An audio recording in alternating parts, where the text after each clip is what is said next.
Well, hello, everyone. It's your girl, Gabrielle. I'm sorry. Okay, sorry. Sorry. Welcome to a brand new episode of Hot Topics. Let me tell you what this show is about. So, this is the show where we like to have real talk about real things. We like to talk about things in education, employment, mental health, physical health, or anything else that is steamy.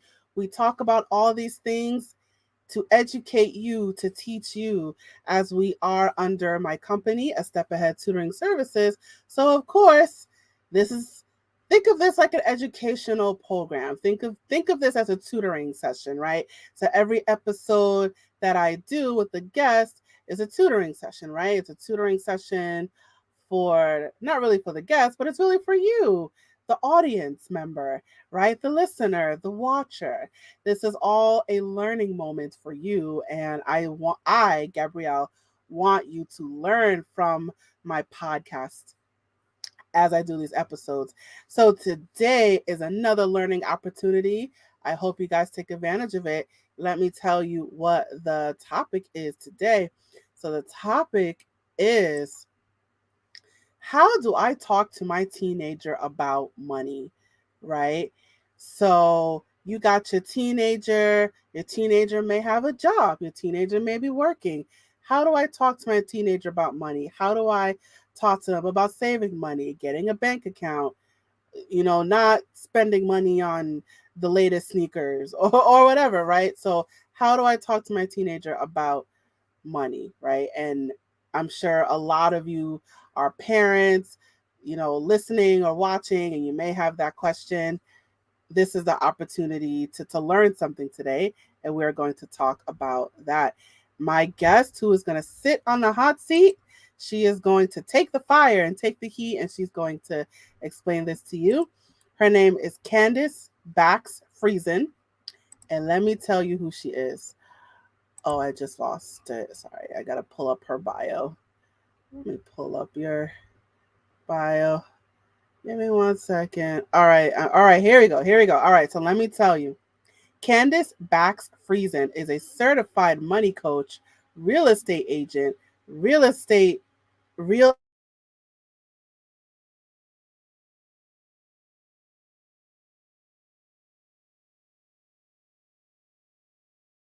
beautiful. All right, without further ado, I'm gonna go ahead and bring Candice to the stage. Hi, Candice. How you doing today? Great. How are you? Wonderful, wonderful. So, thank you for coming on my show, Hot Topics. I just did your podcast, and so now you are doing mine. So, we're going back to back. So, I'm going to let you do most of the talking. I want you to be the one talking. So, yeah, so let's get right into it. So, let's talk about it, right?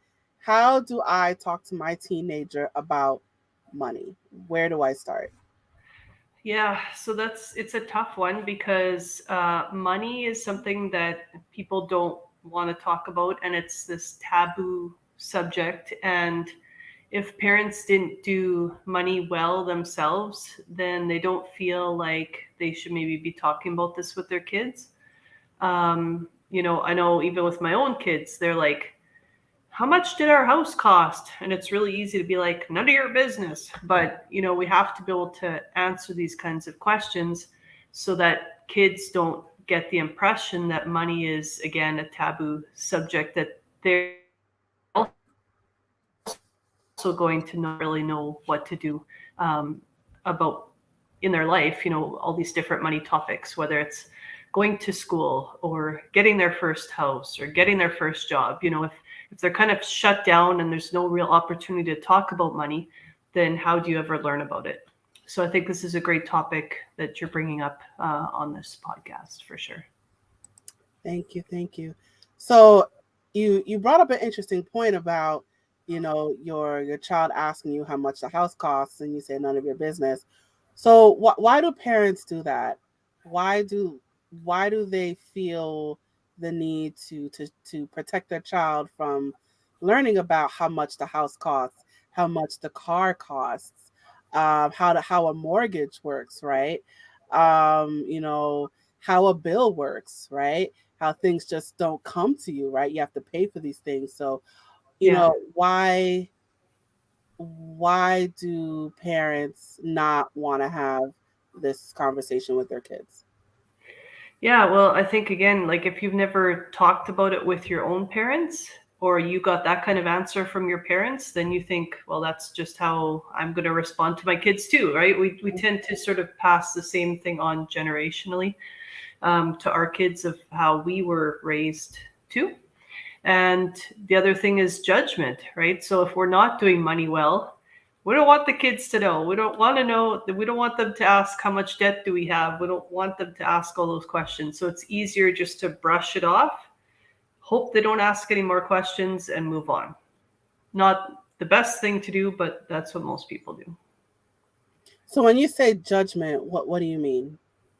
So if I have a lot of debt, so maybe I don't manage money well. I've got credit cards up to here and vehicle payments, and I've got a big mortgage, and I'm up to here in debt.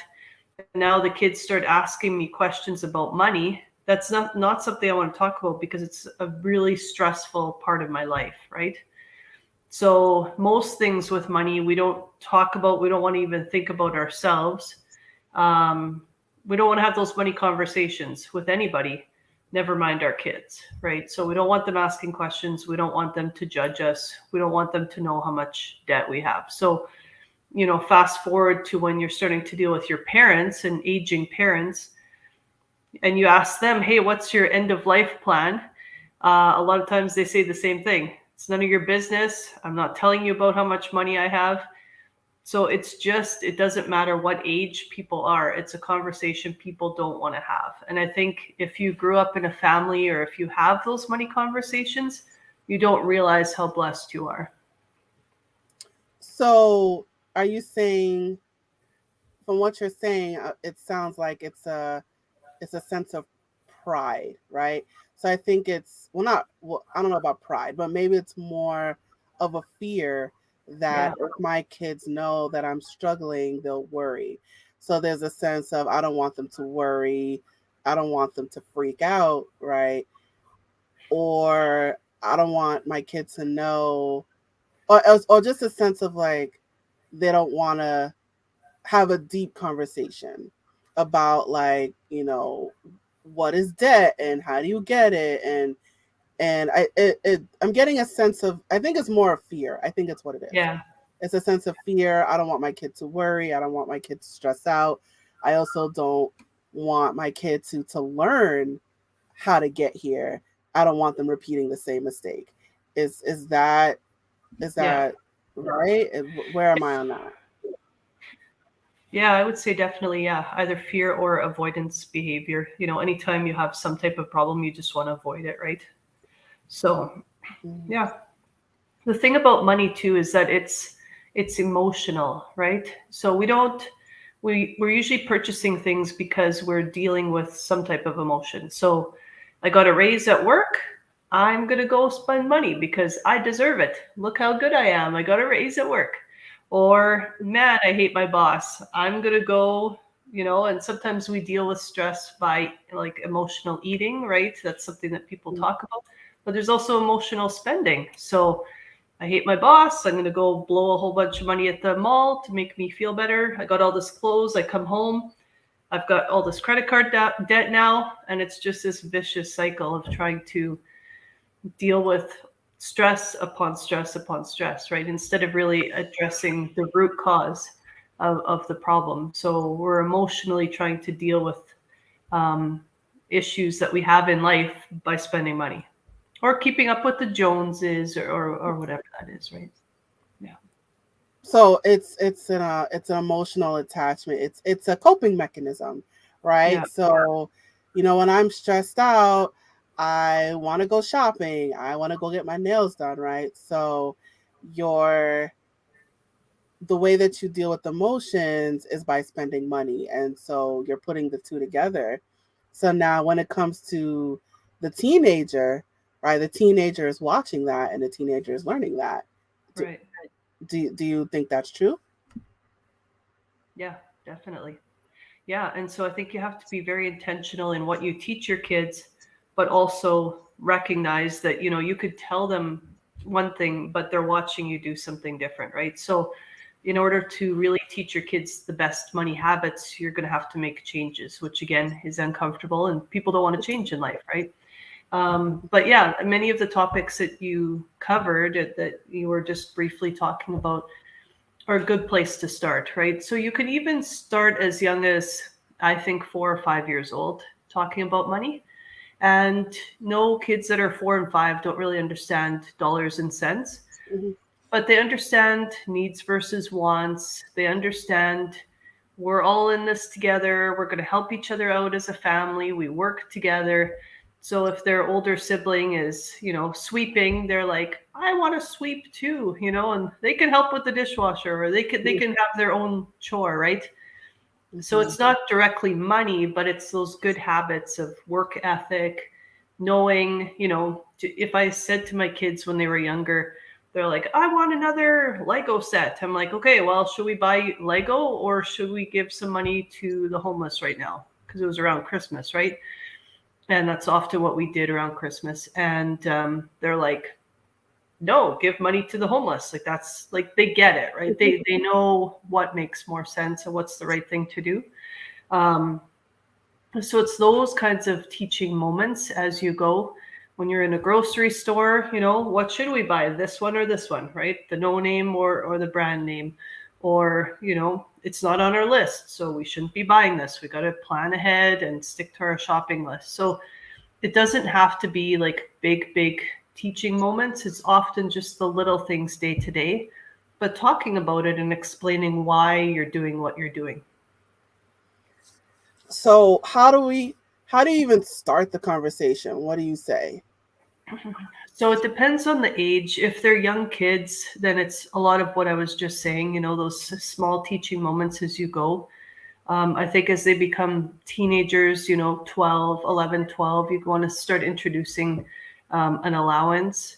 I think it's a really good idea to give kids a meaningful allowance. And what I mean by that is give them enough that they're now responsible for purchasing things on their own.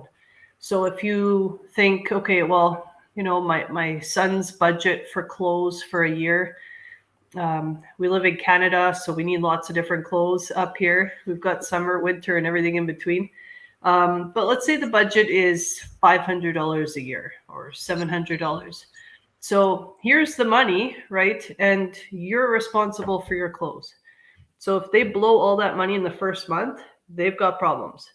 But it's better to make mistakes when they're at home still than when they go out on their own and suddenly these mistakes become big, right? So it's really good that that you teach them responsibility while they're still at home on a smaller scale.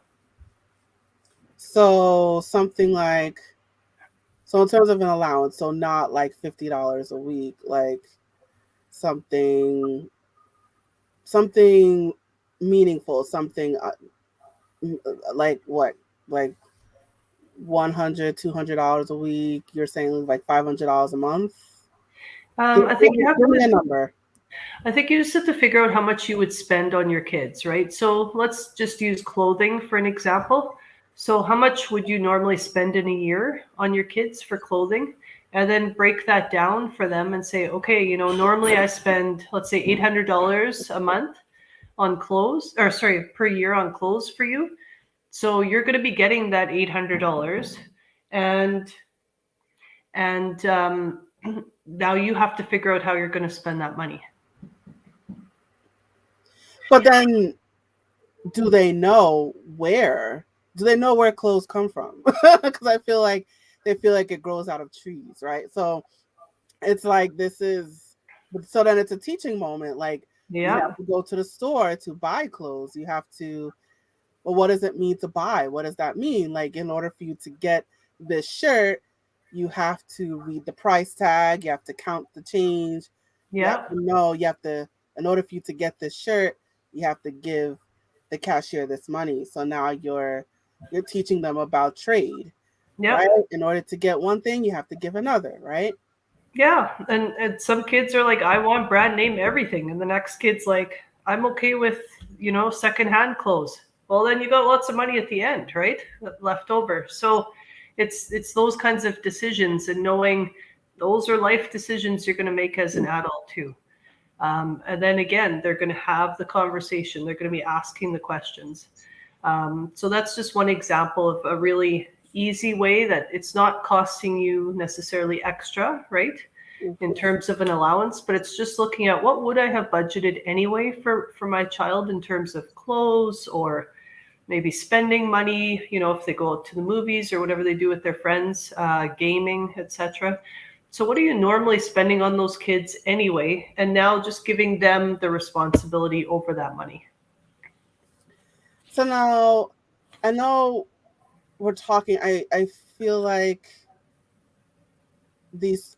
I wonder if these strategies are more applicable to families that are maybe middle income or higher income. So families that may be on the lower income side, is it easy for them to budget? How do they tell their child that we have to get our clothes from a thrift store, or we have to rely on donations for clothes, right? So I'm wondering, do you think there is a financial aspect to these strategies? Yeah, so again, I think that you have to look at what your budget is as a household and introducing those topics, right? So if you're not spending $800 a year on your kids and you're spending 50 or $100, that's still applicable for them, right? So they're gonna know, they know probably anyway where you're getting their clothes. So if they want to do something different, then maybe that's saying, hey, do you want to go get a job to be able to afford more than what I'm giving you? And again, that's teaching those lessons, right? If you want something different, then you're going to have to work extra for it, just like in the real world, right? Right. So what you're saying is to teach, so not just giving everything to the child, right? And I know we're focusing on teenagers, but not just giving Yeah, everything to them, but teaching them that if you want it, you have to work for it. yeah, yeah. And I don't think at any income level, any kid should think they can get whatever they want. It doesn't matter if you're a millionaire or a billionaire. No kid should be getting everything they want, right? There has to be, no, we don't need that. No, this is a want, not a need right now. So those lessons, I don't think it matters what income level you're at. You have to be teaching those lessons to your kids because, again, even if you have lots of money, it doesn't mean that your kids will, right? They could end up having a really difficult life, and nothing is guaranteed in life. So we have to be teaching these lessons to our kids. Absolutely, right? And teaching them that, this is not something we need right now. We can deal with that later. We can't do it right now. But then I feel like, and I don't know if it's me, but I feel like when you have parents that they I don't want to say raise you in wealth, but um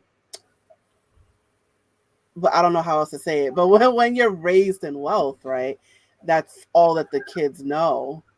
And so I think it also has to be some sort of understanding that, you know, the kids don't know, right? They don't know that you work for your money, right? Like they don't know. Well, I mean, I know we're talking about teenagers, but they may not understand that, that you took out a loan on the house and now you have to pay back the loan, right?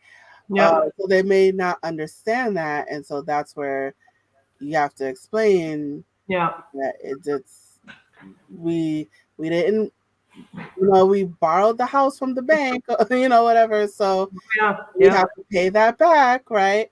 And if we don't pay it, this happens. We lose our house. So Yeah.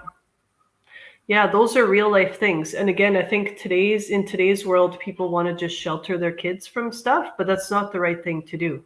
So no, you don't have to tell them every single money struggle, and no, you don't want your kids to be stressed out about your problems.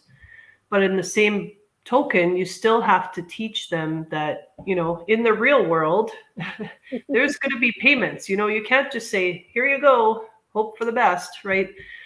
So you want to practice some of these, like a sample budget before they leave the house. So, okay, what are your expenses as a teenager right now? So we've talked a little bit about, okay, well, maybe they start paying for their clothes or their cell phone or going out to the movies or whatever they like to do. But before they leave the house, like they should be coming up with a bit of a sample budget and how are you going to pay for these things, right? They have to think that through. I don't think that it's fair that we just sort of throw our kids out and say, hey, you know, hope it all works out for you. Have a good life. So the more that we could teach our kids and get them to experience different things in that sort of, in quotes, safe environment while they're still at home, the better. So, yeah, so things like that. And then, even something as simple as applying for a job, right? Um, Depending what your parents did, some of your parents will have not taught you anything and just said the same thing, like, well, just go figure it out, go apply for a job. But we have so many resources at our fingertips with the internet and everything nowadays that we didn't have when I was a kid. And there's different ways that we can practice with our kids, right? Practice a job interview, put together a resume with them. If they don't have any work experience, get them to start volunteering, right? That's a great way to show that they give back, they care about the community, and things like that go a long way. So I recommend, again, starting, a little bit of a folder, even when they're 12 or 13. And if they help out at church or they help out in a sporting, maybe they help with little kids soccer and they're teenagers. So whatever that is, like write it down so that you have a little bit of a folder of different things that you've been working on and people that maybe you think, oh, that might be a good character reference one day. And put all those names and phone numbers in a folder so that it becomes much easier later when now you have to put together your first resume. Mm. All right. So, I mean, there has to come. You're teaching your teenager that there comes a time where you have to be responsible, right? So that they may have to come off the family phone plan, Oh, right? yeah. Right, and you pay your own bill. 100%. And it's hard for parents again, like so many of us we love them, right? So we want to protect our kids. I've got 4 kids, so I speak from experience. It's hard to, let them go, right? And let them try these things and let them make mistakes. But it's really, really important that we give them that freedom to make mistakes.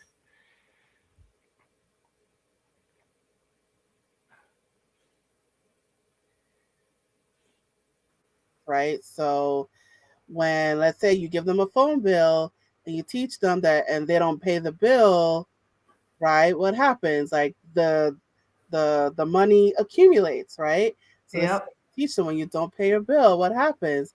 The money from last month adds to the money this month. Now your bill is larger. So you're ending up paying more and more when you can't pay it, right? And if you Yeah. ignore it completely, it goes to this thing called collections, right? They're going to keep calling your phone and harassing you, getting you to pay their bill, right? Yeah. So it's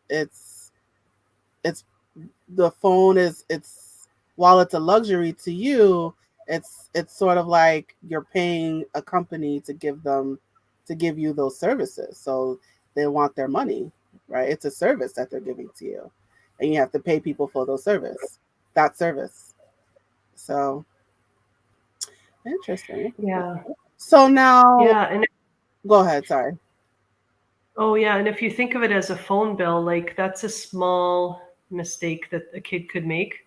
but much better for them to realize, oh my goodness, I can't let this thing get away on me again when it's a phone bill and it's not a mortgage or a car loan or like a big payment, right? Hmm. So that's my main thing about, trying to start early in life. And then, depending on your kid, you might have kids who are super, um, I don't want to say aggressive, but there's some kids who are like, okay, I have lots of energy. I need to do something. I want to start making money, and they're not old enough yet. So that's where I think you can start to encourage them if they're interested to do a little kid business, right? Um, there's lots of different ideas out there. My kids started a business called Chopped, and it was cutting grass. So they created a little poster. They had to put the poster up we live in a small town. They had to talk to people to tell them what they were charging. So there's so many life skills that come from being an entrepreneur. And so even if one day they don't ever want to be an entrepreneur as adults, I think that they learn really valuable skills, communication skills, and things like that from a kid business. So again, it's not for everybody, and some parents don't want to run their kids around cutting grass. I'll tell you, it's a little bit of a pain in the butt. However, if you're committed to that and if you want to teach your kids that, even if they're cutting 2 or 3 lawns, that is a great way for kids to learn a little bit about money, learning about collecting too, right? In case people don't pay right away.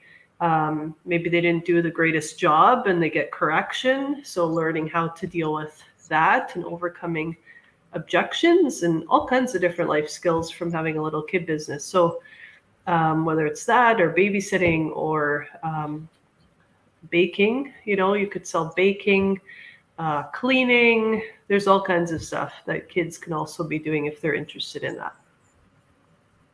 Of course. So there you go. So another case for entrepreneurship, right? So you want to talk to your kids about money? Well, get them to start a business. If you want it, you have to earn it, and you want the money to pay for it. You have to do these little odd jobs, right? Babysit, cut the grass, sell a newspaper, have a lemonade stand, bake some Yeah. cupcakes, right? So you make a product, right? And you give it to someone, and that person gives you money for it. So there's the lesson in trade, right? And well, you got money for this thing that you made. So now, if you want more money, you have to make more product, and you have to find people who will give you money for it. So that's a interesting way to get your kids in a business. So now, what do you say to what about the parents that kind of use money as a punishment, right? In terms of like, I know my mom did, like whenever I was like, I left the TV on for too long, or I opened the window and it's really hot and the heater's on. My Yeah. mom would be like, "What are you doing? Like, I should make you pay a bill." One Yeah. day, like, you think money grows on trees? You think I just have money to throw away like that? So what do you say to those parents that use money as like, what you're doing is causing me to spend more money, and more money that I may not have to give, or Yeah. so what do you say to those parents? I think again, there's a fine line between fear, right? And then kids are worried, like, oh my goodness, my mom doesn't have enough money. Um, but also being realistic about it. So it depends. Again, it's a very fine line. I think that it's important kids know, right? Like I do the same thing. Like we're in the middle of winter right now here. If the window's open, I'm going to be upset too, right? And I'm going to say, yeah, like the dollar bills are going out the window and the cold air is coming in here, right? So I think it's important that they know that, and turn off the lights when you leave the room, and all those different things are important. Again, little lessons as we go. But you have to be careful. I think a classic example is when kids say, Mom, I want to go for lunch. And they say, there's no money. So what they should be saying is, you know what, we're choosing not to spend this money on going out for lunch because we need this money to pay for another bill, right? So Mhm. explaining it that way versus saying there's no money, there's no money, there's no money, then kids don't understand we're allocating the money to a bill versus thinking, wow, we never have money, right? And then again, that Mhm. could be sort of a fear thing again. So sometimes it's as simple as, like you said, the wording that you use with your kids or the tone, that you're using with them, that can make a big difference. Definitely. So not saying things like we don't have the money, saying things like we can't do that right now. We have to use this money for this other thing that's important. So when the time is right, then we can go out to eat. Yeah, exactly. So now, what are your thoughts on just so kind of going back to teenagers? So what are your thoughts on youth employment? Right? So I know here in America, the youngest you can work legally is 14, right? So what are your thoughts on youth employment? And um, I know here in New York, like 14 and 15, it's like 4 or 5 hours a week while in school. It goes up to like 6 or 7 hours if they're 16 and 17. Like it's a whole breakdown here in New Wow. York. So what are your thoughts on youth employment? Yeah, I don't have any. We don't have rules like that. In my province, I'm in Canada. Um, we have an age limit, so they can start at 15, but there's no limits otherwise, hours wise. Um, so yeah, every area, every state, every province and country will have a little bit of a different rule. But I think it really depends on the kids. If your kid can't handle, if doing school is enough, then I think that's important to really respect where they're at. um, I have one kid who's like he can't sit still, so he needs a job to stay busy because otherwise he would be going crazy just sitting at home doing nothing. So I think you really have to know your child and respect where they're at.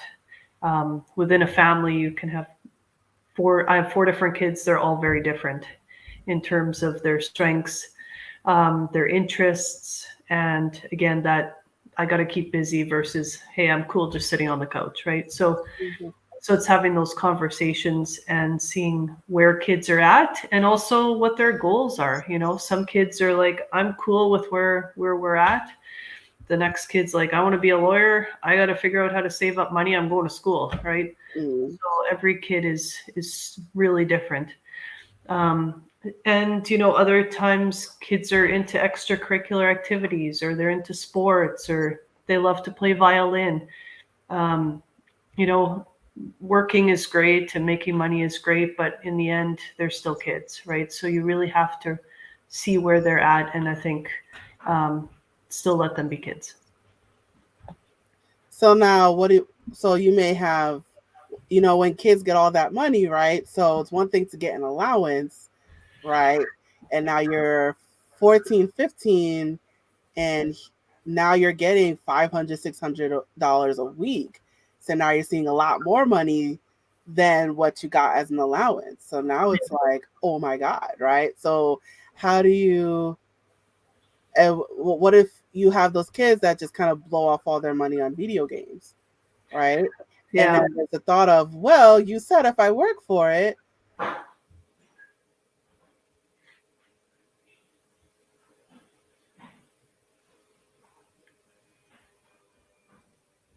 a good idea.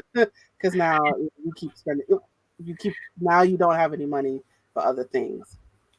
yeah, and again, some kids are going to need a lot of self control, and you're going to have to help them figure that part out because, again, if they have those concerns now, it might be the same thing in adulthood, right? Mm. So, for some kids, you might have to say, like, no, we're going to look at give, save, spend, right?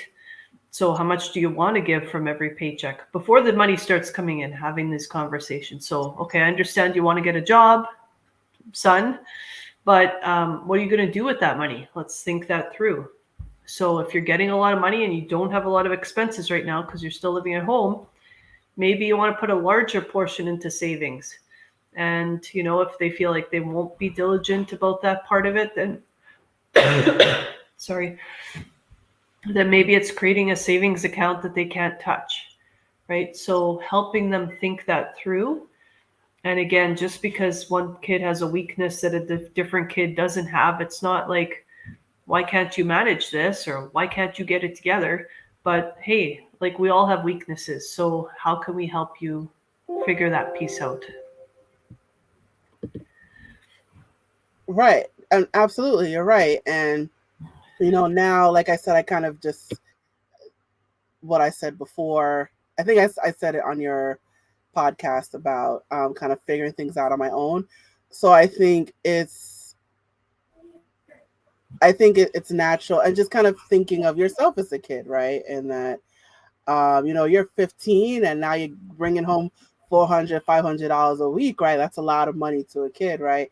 And so that's where you have to talk to them about, like, you don't want to spend all your money right away, right? You want to be able to buy things that you want later. Let's take a little bit of that money and put it in a savings account, right? So that money will grow over time, and especially because they don't have a lot of expenses, right? It's not like they have a mortgage to pay, right? Yeah. So of course they're like, woo, free. I'm free. I'm gonna, buy everything. But then I don't know. Maybe we should start giving them more responsibilities. What do you think about making the teenager pay a mortgage payment, or pay the cable bill, or giving them a responsibility of the household? Yeah, I guess I've never thought of that for my own kids, but I think again, everybody has to think through what works best for their household. But definitely creating a sample budget, or once they get to be older, 16, 17, I want you to, I want to go over what our budget is so that you know where the numbers are going, right? So again, at some point, either sharing the real numbers or coming up with a real budget for them so they know rent is $1,000 a month, or food payments for the four of us are, $700 a month. So they know those real numbers. I think that's really, really important. And again, it's not a fear thing. I think we have to be real with our kids so that they are prepared when they leave the house, that they know what the numbers are. And I just encourage them as much as possible. Like, you will need this money much more in a few years than you need it right now. So it's great to spend, and I don't discourage them from spending, but let's really think about how much are we going to put, towards spending, and have a smaller amount compared to putting a lot more aside for the future when you will have a car payment, a mortgage or rent, and a lot bigger bills. So now's the time to save, to have it invested, start getting that money compounding.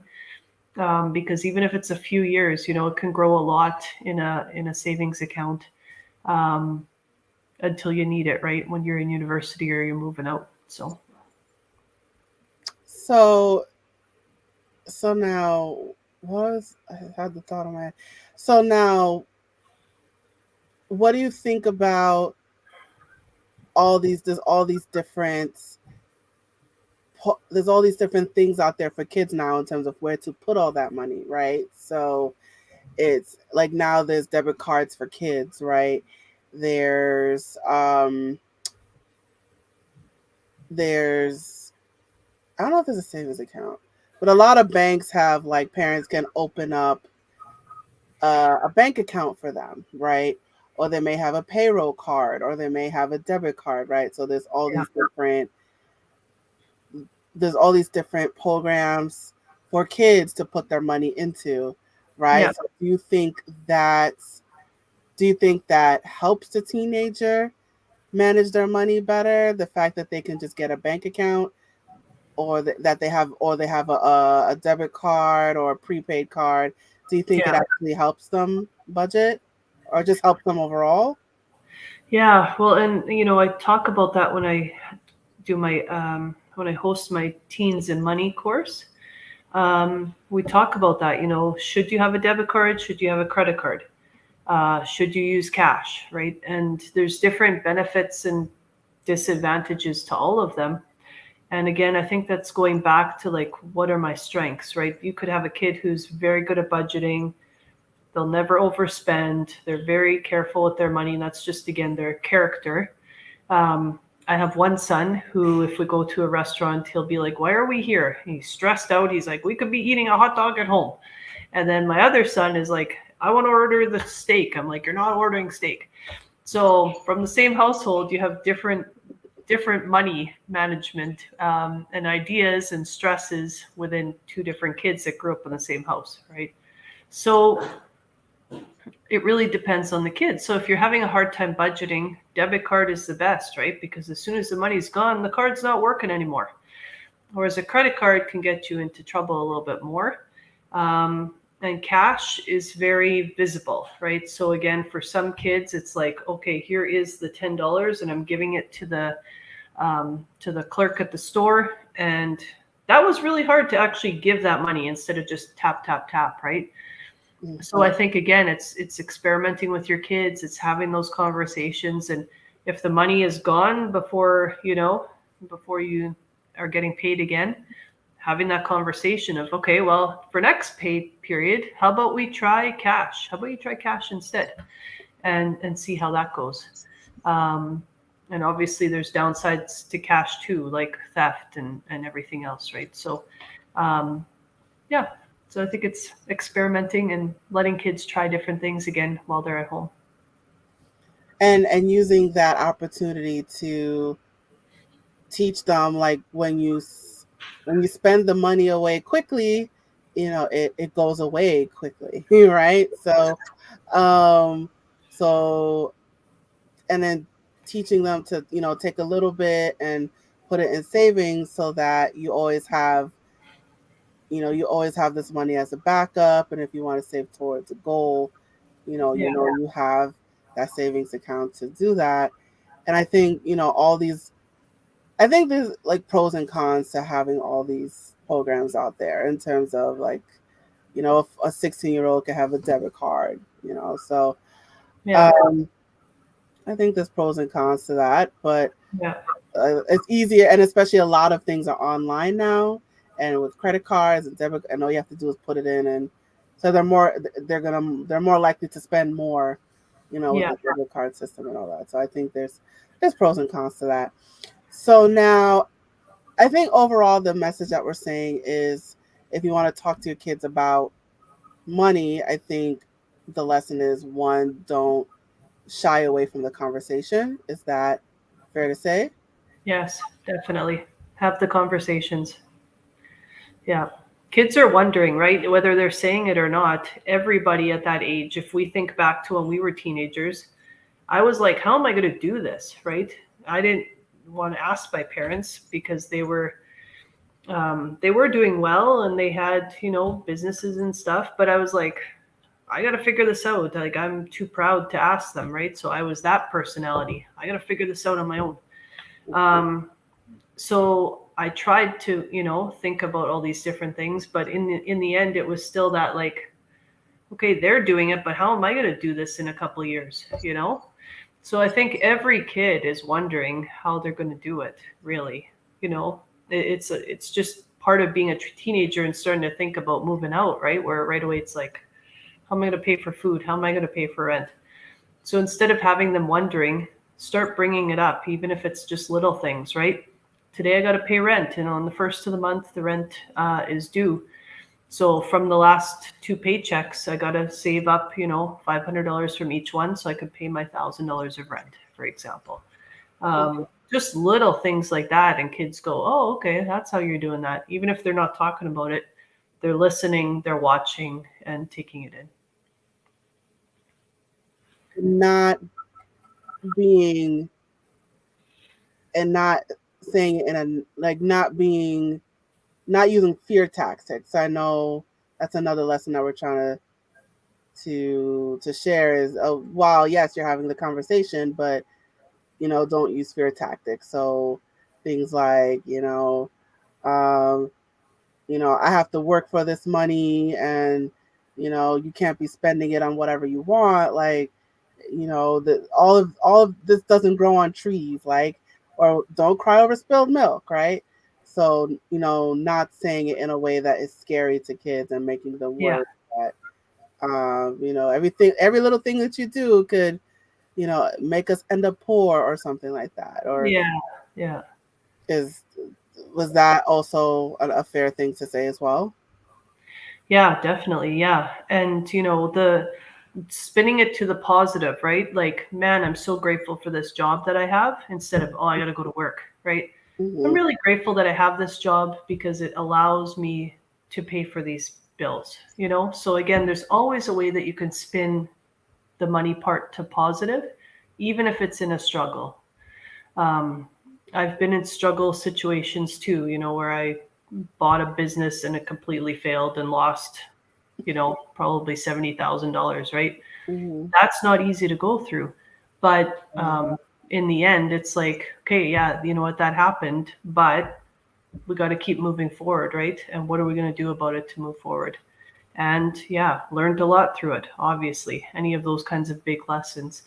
So even if you don't see the struggle in other people, again, don't feel alone in that and don't feel like I can't talk about this with my kids. Like, everyone else out there is doing well. Why can't I get it together? Oh, everyone's got different struggles. Like, I think the stat is 80% of people have struggled at some point in their life. It's probably higher, but we've all had money struggles at one point or another. So, if you're not comfortable talking about it, get somebody to teach your kids, sign them up for a course, but make sure that they feel empowered around money instead of feeling sort of that lack mindset around money. Right. And also, when you have someone who may be on of lower income or they're poor, and you have the kid, that says, "Hey, I want that. Why can't we get that?" So, how, to explain to them, like, there's that, that costs a lot of money and we don't have that right now. So, Yeah, not the sense of we can't get it, or, stop. Why do you care? Don't ignore that. Just yeah, explain to them, you yeah, know, those things cost a lot of money and we don't have that. We have to use our money for other things that are more important. And yeah, so we have to take care of those things. One day we may be able to afford things like that, but right now we don't have the money for that. yeah, Okay.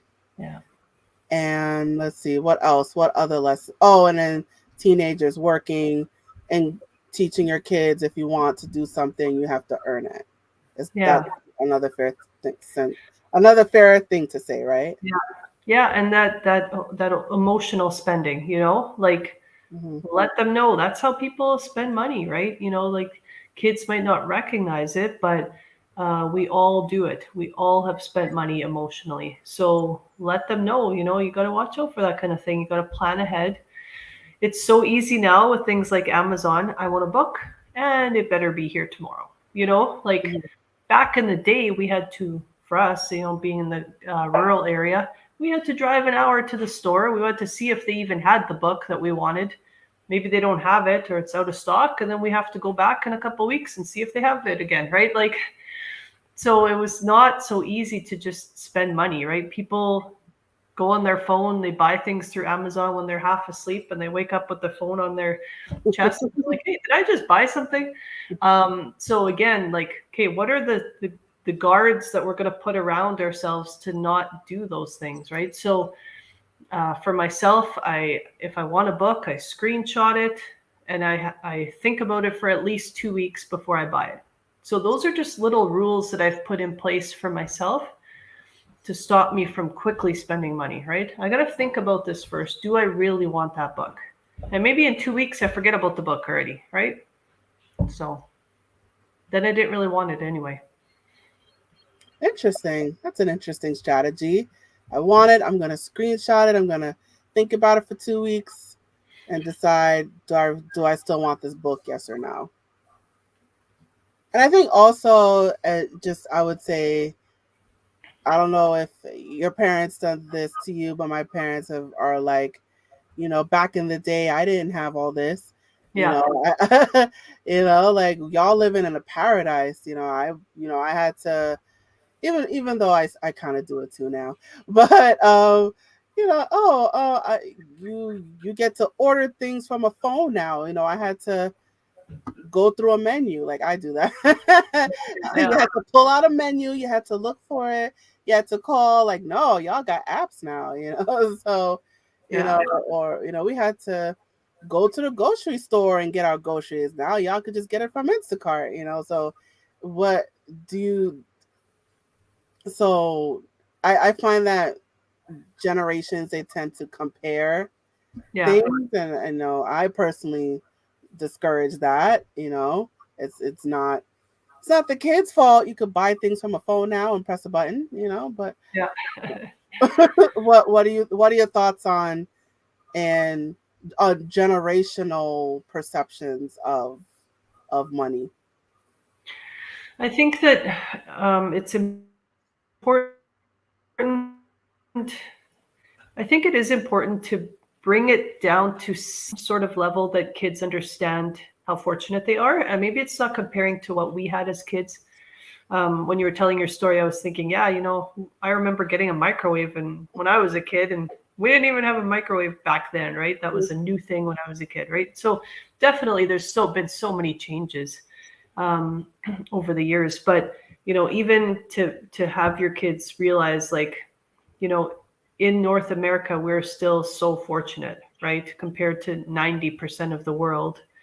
And that's hard lessons to teach kids unless I think they actually go to another part of the world to recognize how fortunate they are. So if you can, taking your kids to a mission on a mission trip to serve elsewhere in the world, I don't think that you can teach them other than them experiencing it that way. Um, and so again, sometimes it's so easy to focus on the struggle part, and I'm not saying that people don't struggle. I fully understand doing what I do that a lot of people are struggling. But, to still, amongst the struggle, be able to find the blessings and to see how fortunate we are, no matter what, is very important. Beautiful. All right, on that note, we're gonna wind things down now. So do you have any words of wisdom that you would like to share with our audience? I think the biggest thing is for kids or adults, get help before you need it. So I know we were talking about that with your tutoring business as well. It's always like, oh no, now things are at an emergency level. Now I need tutoring for my kids before they fail their grade. And this is the same, like, Mm, oh no, now I've got to, a really dire situation. I got to get out of this. I got to finally get help. But trying to get help as you go, trying to continue to learn, listen to, financial podcasts, grab books, whatever it is that, you resonate with. But continue to learn because there's so much out there, almost to the detriment that there's too much that we can learn and not take action. But making sure that you're continually learning about new products and new things that are out there. And yeah, it's often those little things that can make a big difference in your budget. So I'm not saying, don't ever go through the drive-through, but or picking on Starbucks, cut out the Starbucks drink. But it is often those little changes. And again, recognizing and thinking about your budget and saying, why am I spending how I'm spending? So is it to deal with, inadequacy at my workplace? Is it that I have a bad relationship and I'm spending because of really it's relationship issues?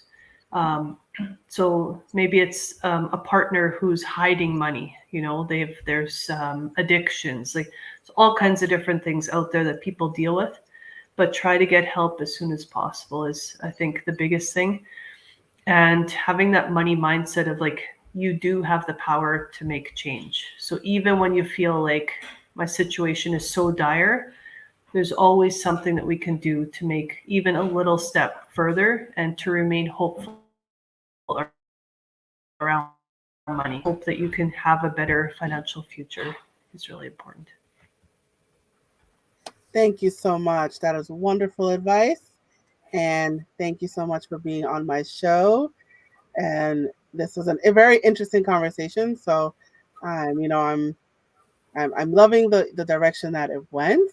But of course, all things must come to an end. So we're going to go ahead and jump to your promo. All right, you guys. So Candice Bakx-Friesen, she has a lot of accounts, but I want you to follow every single one of them, right? So she has two websites. The one website is www.candicebaxfriesen.com. She has a second website called www.investorsmart.ca. So not .com, .ca, right? So if you want to learn more about her business, if you want to learn more about her, everything that she has to offer, go to both of her websites. One of them is just her name, right? CandiceBaxFriesen.com, and the other one is InvestorSmart.ca, right? So go to her websites to learn more about her and everything that she has to offer. She also has three Facebooks, three different Facebooks. So one is her personal profile, I believe, Candice Bakx-Friesen team, right? Then she has another one called Investor Smarts, and then she has a third one. What is that third one called? The third one is, I guess I'll wait for it to come up on the screen. But the third one is the third one is your personal profile, Candice Bax Friesens. So there's a Candice Bax Friesens team, and then there's a Candice Bax Friesen. So there you go. You'll find me one way or another. You one way or another. So she has three Facebooks. She has three Instagrams. Follow each one of her Instagrams. She's also on Twitter and TikTok. So she has a lot of different accounts. It's a lot for me to read off right now. But if you are watching this on video, you see it scrolling below at the bottom of your screen. So check that out. If you are listening to this on a podcast, all of this information is in the description. So I encourage you to follow her on all of her many accounts. Again, she has the three Facebooks, she has the three Instagrams, she has one Twitter, one TikTok, oh, and one LinkedIn. So her name is Candice Bakx-Friesen. So follow her on all of her accounts. And again, if you want to learn more about her and everything that she has to offer, she has two websites. It is the one is CandiceBaxFriesen.com. The other one is InvestorSmart.ca. So please check all that out. Candice, is there anything? Oh, I forgot your promo. So can you talk about your promo and anything else that you want to share about your business? Yeah, yeah, I've got a 20-minute coaching call that you can do. So please reach out if you have any questions at all. I want to be here for you guys. So it doesn't matter what the struggle is. Everybody has something. So whatever is kind of on your brain that you want to talk about, feel free to reach out to me. And if you do follow me, you'll find that I have different events all the time. So I try and have a few free webinars every month with different financial topics and different ideas about investing and stuff, again, just to learn more and to have those like-minded people on the call and the webinar, to have some good discussion. So feel free to connect, and there's lots of free ways to do that. So we'd love to see you guys on some of those webinars and to talk to you one-on-one as well. Awesome. Thank you so much for that. Is there anything else that you want to share about your business at this time? No, if you are starting a business, if you have teenagers and you're not sure what to do, pretty much any money topic, I'm here for you. So There you go. All right. So there you go. I gave you all of that information, her three Facebooks, her three Instagrams, one Twitter, one LinkedIn. Um, and I'm missing one already. But and the two websites, right? So she has a lot of different ways that you can reach her. I think I did say LinkedIn. There's one missing. I'm missing one. But all of this information is available to you at your fingertips, you guys. So it's scrolling below at the bottom of your screen.